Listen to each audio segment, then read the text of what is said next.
All right, so thanks for watching this. This is Ken with Infomology.com, and basically what we're going to be doing today is we're going to be talking to the lead singer of Pariah Systems, rock and roll band, heavy metal, hardcore.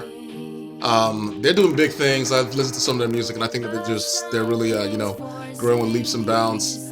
Jake is a personal friend of mine, and absolutely want to hear how they got started, how they are doing right now. Are they doing new music? Are they actually, some people take a break. I'm sure they're not, because I mean they're in the studio. They were actually in the studio just last week. But I just want to hear about them and kind of give them a little exposure. Everybody can do with a little love, so we're gonna give a lot of love to Jake. Thank you so much. All right, where's it at, brother? Let's see your face. Oh man, how's it going, Bo? I do, I really do, especially with us working together. I know. So, first question on people's minds, obviously, is when did you start the band? Let's start with that. When was the band formed? The band started 2 years ago. Okay. The irony of the situation was that there was a new upcoming band that had a new name, and it was Pariah Systems here in Tulsa. And I actually got hit up by the drummer because I had previously worked with them. Since my name, Jake from State Farm, is so far up the metal scene, I can probably tell you how far it's up there, but I don't want to go into too much detail. Right. Not digress on that. But it started then, 2 years ago.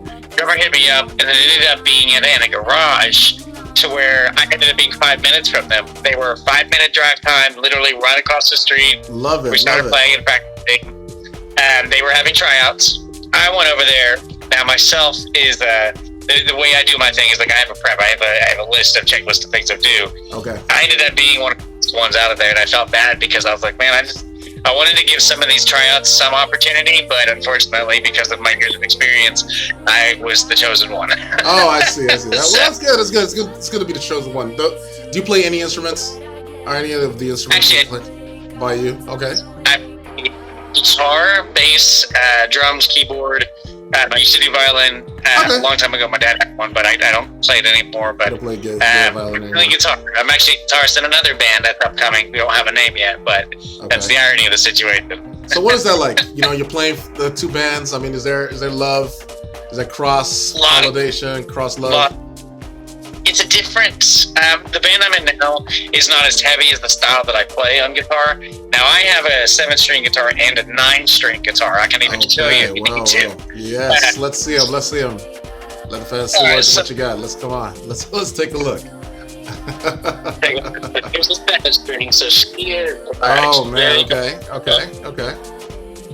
She's one of my pride and joys. Okay. But this is the one that has the 7 strings, right? Yeah, 7-string guitar, and then a 9-string guitar. Okay. And let me get you the bad boy over here. The bad boy. Believe it or not, I actually only paid $90 for this guitar. $90. That is amazing. So this is something that's like top of the line. People tend to, crack open a wallet when they want to get one of those. Okay. When I say like this is top of the line, this is a $1,400 guitar. I did my research on this. Goodness gracious me! No! Stop it! $1,400. $1,400, and I paid $10 per string for this thing. It sounds like my trade. I know how to do it. Okay. That's it. That's dope. That's dope. I like it. Check this out. All right. This is the inlays itself. Not only is this right here, these are guitar pickups that are actually very expensive. These inlays here actually glow in the dark. I can even send you pictures. Right. The pegs up here at the top actually lock in place. Right. Protecting. So it's honestly, it's probably one of the coolest things I've ever found and had the opportunity to even own. Because I own this bad boy. All right, that's amazing. Anything you can play for the crew right now? Or I can play the Doom song on it. Doom song. Let's hear it. Just so we have this on record. You're really gonna get me play on this thing. Are you sure about that? Yeah. Let's see what you got. It might not even come out really good because of the audio. But I mean, for you, Ken, I might do just for you. Ignore my horrible fitting sense, okay? Okay. So you want to make the 9 string start with one string.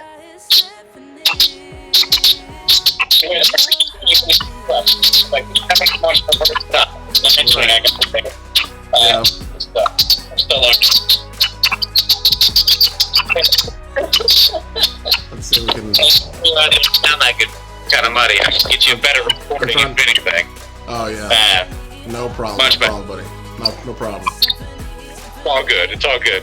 But what was the other question you had for me? By the way, there's another thing that my brain. Well, I mean, so I'm really I didn't know that you had a second band that you were actually getting into. So it's really interesting because there sometimes that can be the root of animosity. I mean, obviously you guys have a way of kind of balancing it. There's a lot of love.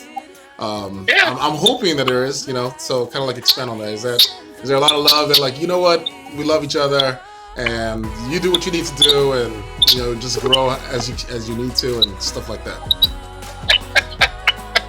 And I appreciate that because it's like with being a band, it's really taught me on how to be humble, how to be upfront as a front man, because not a lot of people know how to be a front man, but also know how to be a platform band. Right. Because the egos tend to go to their heads a lot, and that often the common thing that I see with vocalists.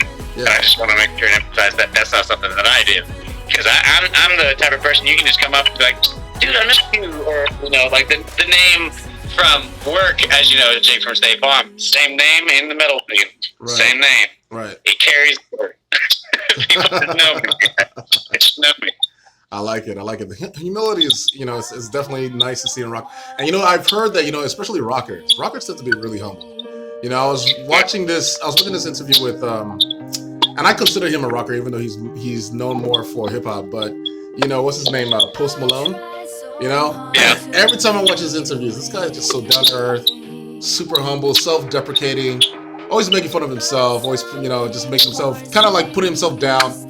And I mean, a lot of people might feel like don't do that to yourself, but don't go that far, but he's just so approachable is what I want to say, and so I really like that about you guys. So man, I really wish you a lot of luck. You guys definitely have a special place in my heart, and I want to do another interview with the whole group. Possibly we'll do some music. But thank you for joining Infirmology.com. It's been amazing. All right. Appreciate Honored to be here. Thank you for having me. Thank you so much. Rock on, brother. Bye-bye.